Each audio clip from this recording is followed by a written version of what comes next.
Hello and welcome to Care Talk, where we talk about healthcare works or doesn't work in America, and answer your health insurance and healthcare questions.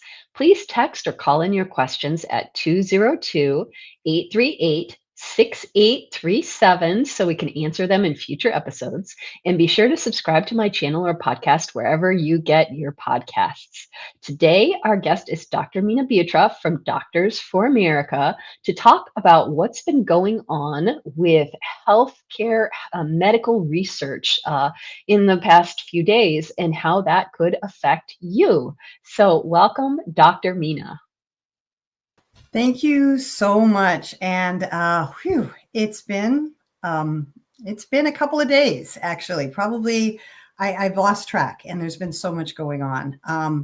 And I know folks are getting nervous and folks are getting really, really scared. And I wanted to go over a couple of different layers of things that I've been hearing from folks, but please jump in if I'm forgetting something.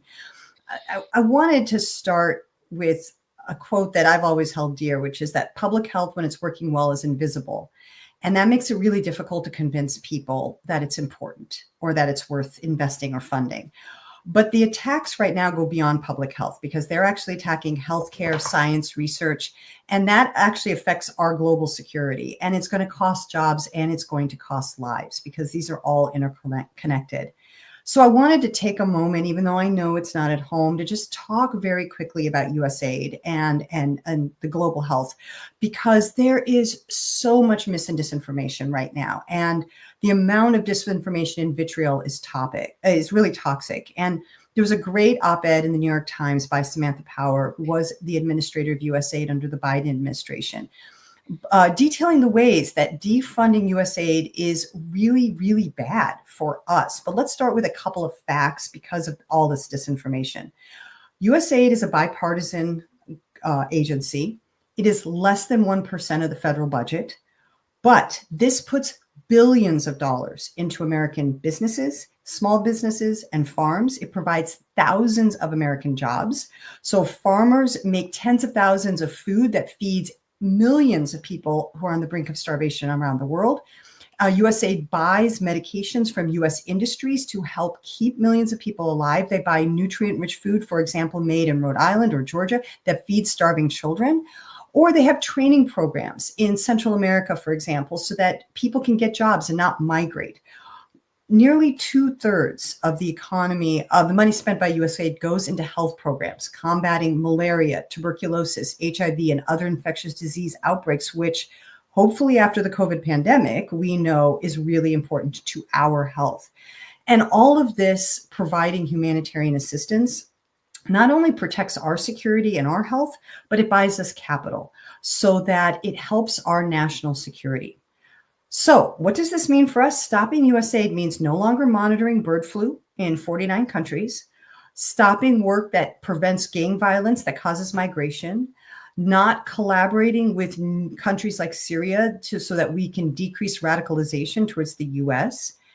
And this huge amount of mis and disinformation actually comes from other countries, for example, China, Russia, because they want to fill this void. They know that this less than 1% of our federal government funding actually has such a huge impact on the world. It buys us so much security and so much goodwill that by undermining it leaves a void that other countries can fill.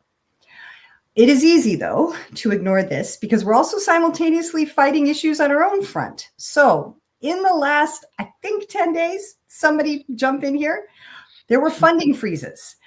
There were blocks on all CDC science reports. They suspended all CDC, FDA, and NIH external communications. This was all in the slew of the new executive orders. This resulted in canceling review panels for cancer research. It halted the system that states use to pay out from Medicaid. It affected school grants, educational grants for low-income students, Head Start programs, numerous research grants. One of my own actually got an order from HHS. This endangers public health on numerous levels. Lest we forget, we are in the middle of a bird flu pandemic.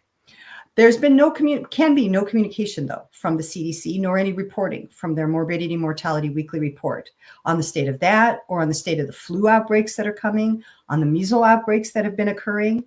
And let's not even discuss the potential for contamination of dairy products, cows, chickens. But beyond that, I want to make a point again about jobs and how this affects people perhaps in their pocketbook. And these are facts, the $47 billion NIH budget generates $93 billion in economic activity each year. I am hard pressed to think of another program that has a 2.5-fold return on investment. Every new drug that you want your family member or loved one to have when they get sick, those scientific discoveries were funded by NIH. This allows pharma and biotech. This includes pharma and biotech productions. It allows for creative biomedical work. But that was not enough. Days later, they removed guidelines and data sets. These included CDC websites on health statistics for adolescents and school health, how to treat HIV and HIV monitoring, the CDC guidance on how to treat give contraceptions to women, and FDA websites and web pages, for example, how to enroll more diverse populations in clinical trials. So we actually know that the interventions that we're studying actually will work in different populations. Now, I'm a vice president of Doctors for America. We actually did sue several offices in the federal government over the removal of these data sets and guidelines, because these are absolutely necessary, not only for our day-to-day treatment of patients, but also our ongoing research.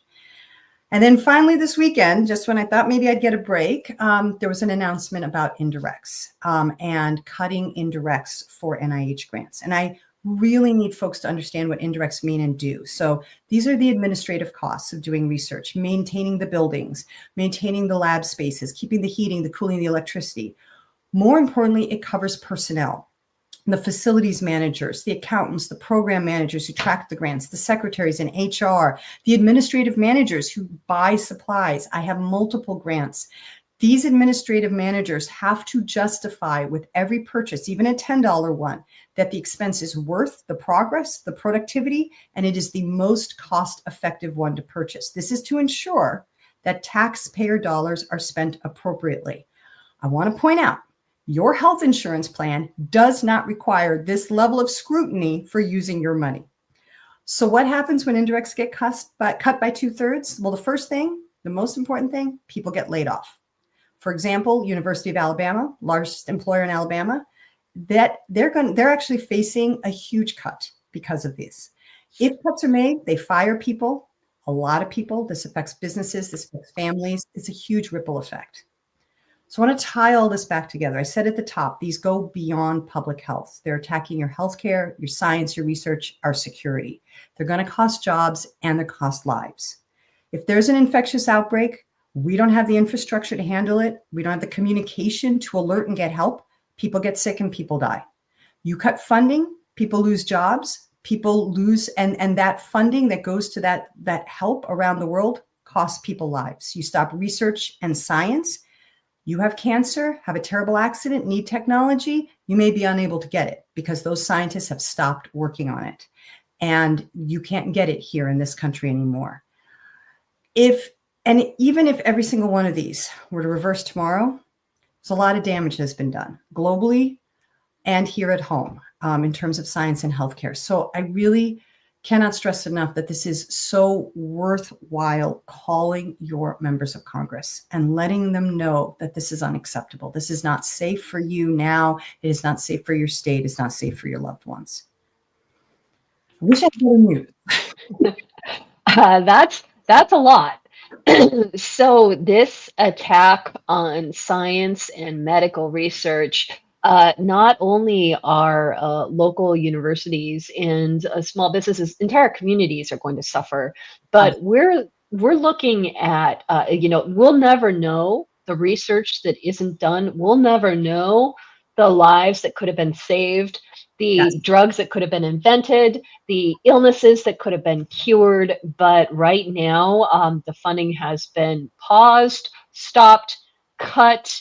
And I feel like people also should understand when you're talking about indirect costs and cutting those back, this is like saying that your restaurant will only pay for the chef and the food. Well, you also need the power to keep the building open. You need the wait staff to serve the food and take the orders. You need the power to actually cook the food. You need refrigeration so that people don't get sick with improperly stored food. You need all of the things involved in making your restaurant healthy and successful. And so if you just cut all those things, like you said, are people going to, are universities going to cancel grants altogether, or just lay off and hope for the best that they can get the work done with the people left?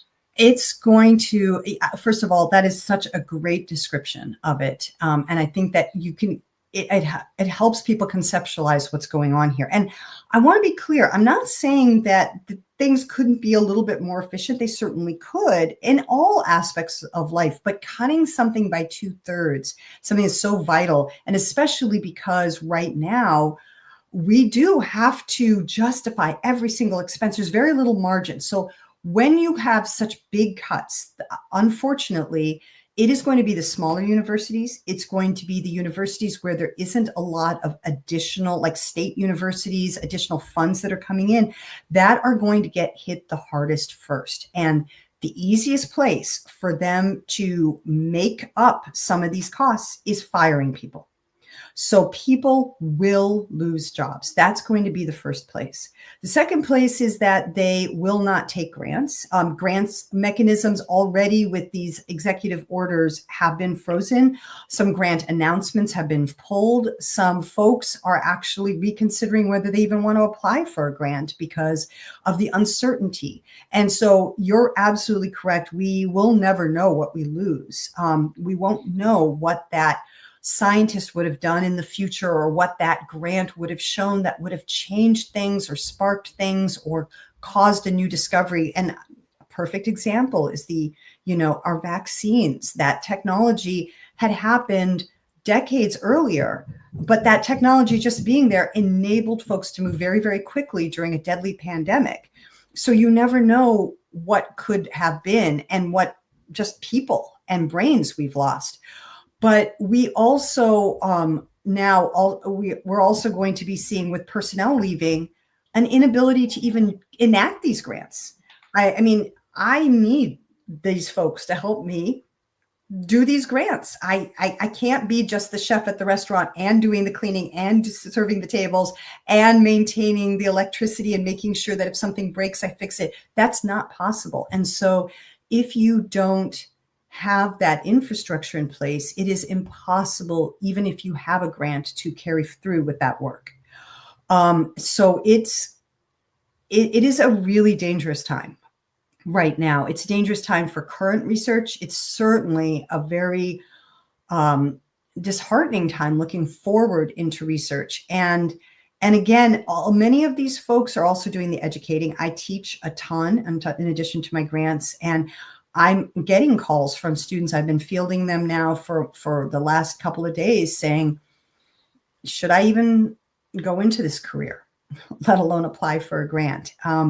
So it's a very, very disheartening and very dangerous time. I think, in the immediate terms, though, when you are laying off employees, or when you're threatening their jobs, or when you're actually full on threatening them, and there have been some websites targeting CDC employees and public health employees with their pictures and their names and everything like that, you lose these key folks who understand how to work with state and local officials. And we have an outbreak, food poisoning outbreak, contamination, a viral outbreak, a disease outbreak, and we don't have folks who know how to work immediately with these groups. People get sick and people die right away. And that's going to be a terrible, terrible thing in the immediate term. And then we have all of these backed up long-term things now from science and technology taking these hits. It's devastating. Mm-hmm. And speaking as a cancer survivor, where the science that saved my life was done in the 70s, we'll never know what discoveries are lost And we'll never know what cures never are developed because of these cuts that are happening right now. So, can you repeat, what should people do if they are upset about this? I know that it seems like it won't do a darn thing, but you have to keep up the calls. And I just did training for doctors and scientists over the weekend on how to call their members of Congress, because many of us who went through those ACA repeals are pros at this, but a lot of scientists and doctors just thought or believed that by doing good work, it would speak for itself. And we're starting to realize now that that is not going to be enough, at least not right now with this administration. Even if your member of Congress or your legislator is not going to move on something, not going to change their mind, they have to log every call and they have to log every topic and they have to report that out. And so you get as many as 50 to 100 people calling, that'll shut an office down. Like, they're just not used to hearing from people. And they have to keep track of all of that. And maybe they don't change their vote on one thing, but now they're going to negotiate behind the doors and say, look, I'm getting a lot of pressure from my constituents. These are people who vote for me. You're going to need to make some concessions. You're going to need to soften this. You're going to need to change this. Likewise, if you're in a state where folks are, 100% on your side with this issue, still call them, still let them know you're paying attention, have their back. They need to be able to say, this is the most important thing. This is the thing I need to be standing up for and I need to be speaking out about.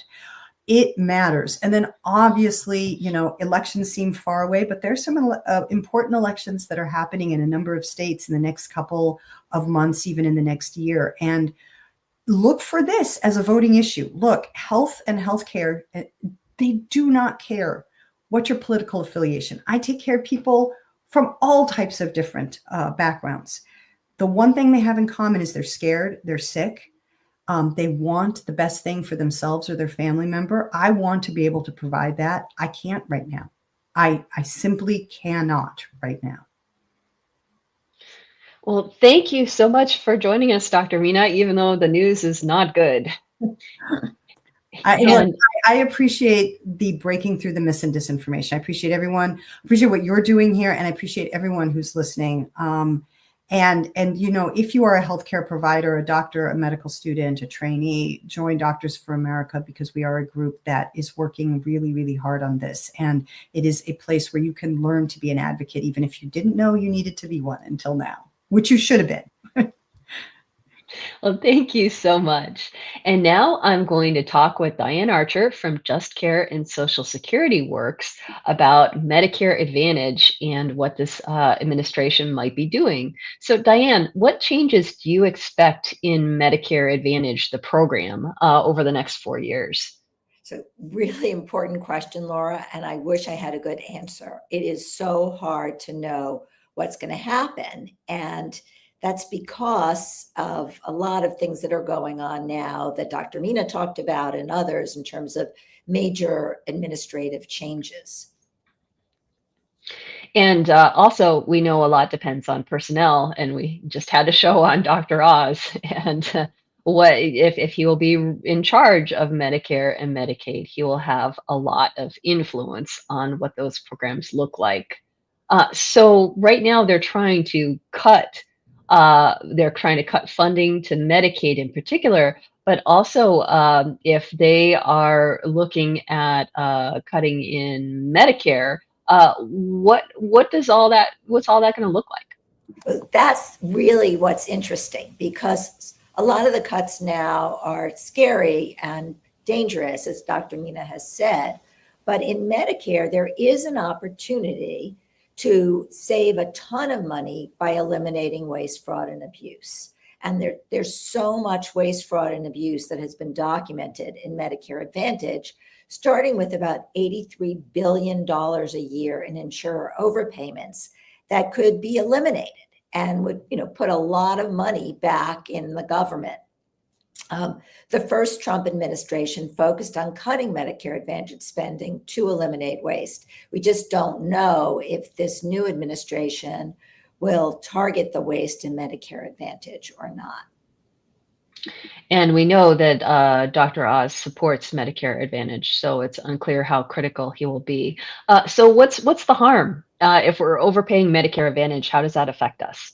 Well, so the biggest harms are that the overpayments are really eating into the Medicare trust fund. People are told, Medicare is unsustainable. In fact, the trust fund has been, adequately funded for the next several years for a very long time. It ebbs and flows some, but there's always enough in there. The overpayments are really cutting into that. And they're also driving up everyone's Part B premiums, including people in traditional Medicare. So the overpayments are gouging taxpayers, driving up costs for people in Medicare, and eating into the trust fund. And what could the Trump administration, Dr. Oz or whoever's in charge of CMS, or Elon Musk and Doge, what all can any of them do about this? Well, so every year, the administration looks at payments in Medicare Advantage and decides what the increase could be for the following year because of inflation and other cost factors. And this year was no different, and the Biden administration proposed a new payment for 2026 that actually increases payments to Medicare Advantage plans by $21 billion. So all that does in certain ways is continue to allow for these massive overpayments to the insurers. The Trump administration could finalize the Biden administration's proposed rules and actually refuse to give any increase. That would be addressing waste, fraud, and abuse. So the insurers obviously wouldn't like that if it's going directly at their profits. What would they do about it? Well, you are so right. I mean, anytime there is a dollar taken from them, they're out there screaming that the government is cutting people's benefits. But this is absolutely not true. What a lot of people aren't aware of is that the government is spending so much more per person in Medicare Advantage than on traditional Medicare. And the insurers have always claimed, this is how Medicare Advantage got started, that they could be more efficient than traditional Medicare. So they would still get paid exactly what people are spending in traditional Medicare. So in traditional Medicare, people get all the benefits to which they're entitled, and there would be no reason why cuts in overpayments would take away any of people's benefits in Medicare Advantage. It's just, it would take away a bunch of the health insurers' profits, which have gotten to be humongous. And wouldn't the insurers say that they're offering extra benefits and that's why they should be paid more, that they're offering, vision and dental and other things? Absolutely. That's what they always do. That's how they lure people to sign up for Medicare Advantage. But the latest data is showing that, these dental, hearing, and vision benefits, which is a lot of the reason people sign up, is actually, they're not as good as people imagine them to be. It may be the case that in some Medicare Advantage plans, they help people, but the latest research shows that people in traditional Medicare get about the same amount of dental, vision, and hearing treatment as people in Medicare Advantage, suggesting that Medicare Advantage benefits are very limited. And what we do know is those benefits in Medicare Advantage tend to restrict people to providers, to people who provide these benefits who are hard to see. And they also often come with very high copays. So those two issues, the narrow network and the high copays, keep a lot of people from actually taking advantage of those extra benefits. And can people actually save money with Medicare Advantage? I know the premiums are usually cheaper. Well, okay, so everybody pays the same Part B premium in Medicare Advantage. And there, so in terms of apples to apples there, it's the same. But in Medicare Advantage, you can save money because Medicare Advantage does have an out-of-pocket limit. And so you don't need supplemental coverage as you do in traditional Medicare to protect yourself financially. On the other hand, you don't need any insurance if you're healthy. The only time you need insurance is when you're sick. And the reason you have insurance is to protect yourself when you get sick.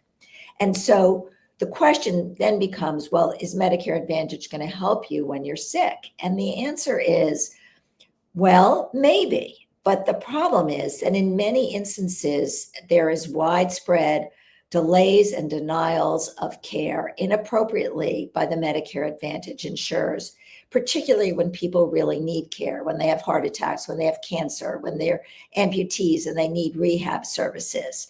And that care is super expensive. That care people can count on in traditional Medicare. But when you go into Medicare Advantage, you're taking a big gamble and you may not be able to get that care.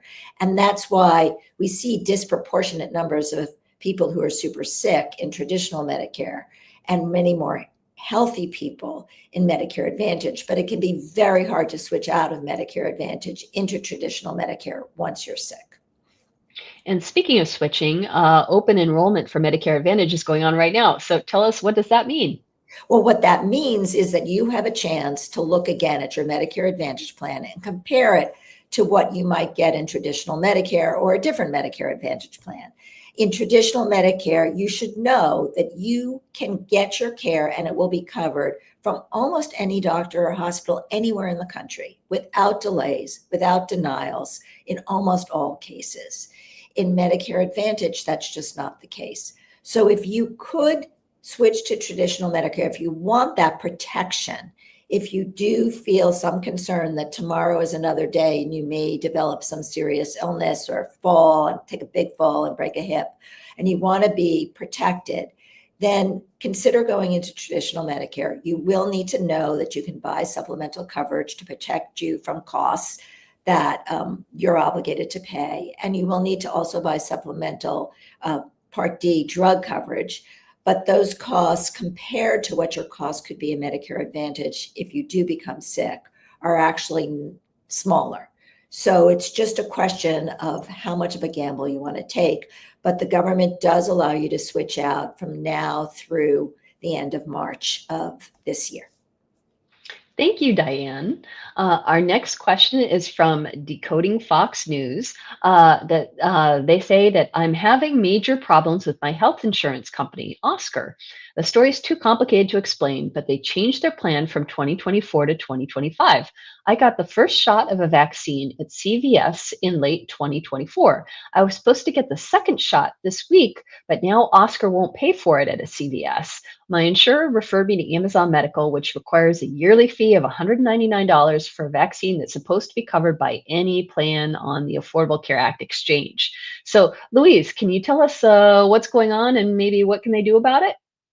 Well, there's a couple possibilities. Assuming this is a vaccine that's routinely recommended for everyone, which you can go on healthcare.gov's preventive care page and see a list of all the vaccines that are routinely recommended for everyone and that health plans have to cover. Assuming this vaccine is on that list, then this health plan is not in compliance with the law. They cannot require you to go to a provider who has a fee either associated with like getting a membership or who's going to charge a separate fee to administer the vaccine. Everything about that vaccine has to be fully paid by the health plan, including the cost of the actual vaccine itself, as well as any administration costs that go along with it. They don't necessarily have to keep the same providers from one year to the next. So it's quite possible that they were allowing coverage at CVS last year and no longer have CVS in their network this year and are going to make you go to a different provider, a different pharmacy or medical office, but there can't be any cost to you with that. So if that is not the case, if they don't have an in-network pharmacy or medical office where you can go and get this vaccine, you can submit a formal complaint to your insurance department and they will address the issue. The other possibility is that this isn't a vaccine that's routinely recommended. Let's say, for example, it's rabies vaccine because you had an animal exposure, or it's certain vaccines associated with travel. Health plans are not required to cover those at all or with zero cost sharing. So it's possible that the plan, say, for example, used to cover the full cost of a rabies vaccine and has changed in 2025. So that is the other possibility. That is much less likely because most people aren't getting vaccines that aren't on the normal vaccine schedule, but that is something to keep in mind. And in this case, we are talking about an Oscar plan, it sounds like purchased in the marketplace. So these plans are all required to cover the routinely recommended vaccines. But one other reason that people sometimes will find that their plan doesn't cover the full cost of a routine vaccine is if the health plan is grandfathered. That would not be the case for this person because they bought their plan in the marketplace. But if you have a plan that has been around since before March of 2010, when the ACA was signed into law, and you still have that coverage, this is most common with employer coverage, but sometimes people still have these plans in the individual market too. Those plans are not required to cover the full cost of vaccines. So that's just one other possibility if you're dealing with your health insurance and finding out that you have to pay a fee to, say, get your kids MMR. Mm-hmm. Well, thank you very much, Louise. And thank you, everybody, for joining us today.